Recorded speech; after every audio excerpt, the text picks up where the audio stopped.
Nothing can be more frustrating when you sit down to watch one of your favorite programs on Peacock App and you run into issues streaming it. Well, in today's tech video, I'm going to show you how to fix Peacock App if it isn't working on your TCL Smart TV.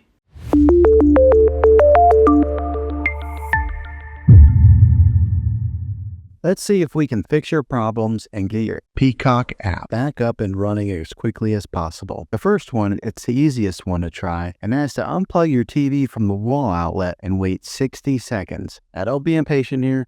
Wait the whole 60 seconds, then plug it back in. This is very different from turning your TV on and off with your remote control. This is what we call a hard reset of your TV, so make sure you do this method. If that doesn't work, then find your router that is giving you Wi-Fi and unplug the power to that for 60 seconds. Then plug it back in. If it fixes it, great. If not, let's go ahead and move on to the next method. Try deleting Peacock App on your TV. Go to wherever the apps are located on your system and remove the app altogether. Then reinstall Peacock App again. After you reinstall it, you might have to log back in with all of your credentials, but hopefully this will work. And if that doesn't work, then I recommend buying an affordable Roku stick, Fire Stick, or Apple TV 4K and plug that into your TV and use that as your main streaming player, and you'll be able to access Peacock App that way. I'll put links in the description down below of where you can get one. There you have it, folks.